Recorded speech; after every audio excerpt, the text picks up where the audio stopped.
Video सुनने वाले सभी भाई बहन को प्रभु यीशु स्वर्गीय आशीष दे। परमेश्वर के लोगों, आप चिंता से मत भरो, आप आराधना से भरो, आप प्रभु की स्तुति आराधना से भरो। कुछ लोग बहुत चिंता करते हैं, हाँ मैं भी करती हूँ, कैसे होगा, क्या होगा, बस हम इसी के बारे में हमेशा सोचते रहते। आप चिंता में हैं तो प्रभु की स्तुति आराधना करो। अगर आप स्तुति आराधना नहीं करेंगे तो आप चिंता में रहोगे। कुछ लोग स्तुति आराधना नहीं करते क्योंकि वो हमेशा चिंता करते रहते हैं, और जो स्तुति आराधना कर रहे हैं उनके दिमाग में सिर्फ परमेश्वर ही चलता है। चिंता घमंड को दिखाती है। जब हम चिंता करते हैं तो घमंड को दिखाती। चिंता करते हो तो आप कहते हो कि मैं कर लूँगा, लेकिन जब आप स्तुति आराधना करते हो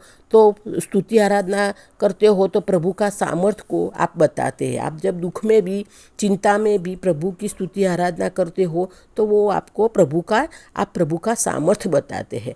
और जब आप स्तुति आराधना करते हो तो कहते हो मेरा परमेश्वर मेरे लिए सब कुछ किया है अभी तक और आगे भी करेगा। परमेश्वर का सामर्थ्य बताते हो। आप जब स्तुति आराधना करते हो तब आप प्रभु को महिमा देते हो और प्रभु का सामर्थ्य आप बताते हो। और अगर चिंता करते हो तो चिंता करने का मतलब होता मैं ही करूँगा, मेरे अलावा कोई कर नहीं सकता, तो चिंता करने से घमंड दिखता है। और स्तुति आराधना करते हो तो मतलब सिर्फ प्रभु ही कर सकता है। जब हम चिंता में भी स्तुति आराधना करते हैं तो इसका मतलब है कि हमारा काम सिर्फ प्रभु ही कर सकता और कोई नहीं कर सकता।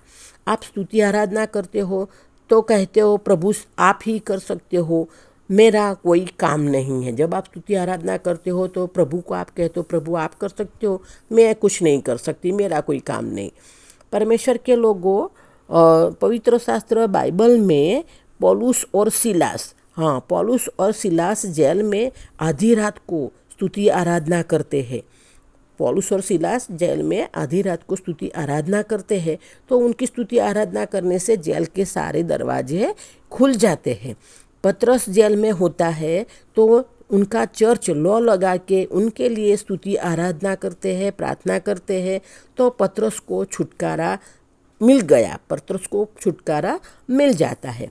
अपने ही जीवन की दुख और समस्या के दिनों में, अपने जीवन की चिंता के दिनों में जब हमको चिंता होती है तो हमको स्तुति आराधना करने का समय निकालना है। हमेशा हमें प्रभु के गाने गुनगुनाते रहना है। बेदारी मेरी कोई रोक ना सके क्योंकि प्रभु का अभिषेक हम पर छाया हुआ है। तो परमेश्वर के लोगों, हमें चिंता नहीं करनी है, हमें चिंता में प्रभु की स्तुति आराधना करनी है। जब हमारे जीवन में बेदारी आएगी तो अलग ही माहौल होगा। शैतान कहता है कर्ज चल रहा है, लेकिन हम कहेंगे बेदारी चल रही है हमारे जीवन में। शैतान कह रहा है मैं दुख समस्या ला रहा हूँ, लेकिन हम कहेंगे हमारे जीवन में बेदारी चल रही है।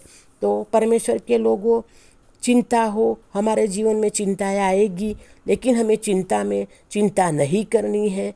हाँ, मनुष्य के नाते हम कर लेते हैं चिंता, लेकिन हमको चिंता नहीं करनी है। जब भी हमको चिंता होती है तो हमें प्रभु का स्तुति आराधना करना है, प्रभु का वचन पढ़ना है, तो प्रभु को महिमा देनी है, ताकि हमको प्रभु को पता चले कि हाँ, हम प्रभु सिर्फ कर सकते हैं, हम नहीं कर सकते। तो परमेश्वर के लोगों, हमें चिंता नहीं करनी है। हमारी सारी चिंताएं प्रभु को समर्पित कर देनी है।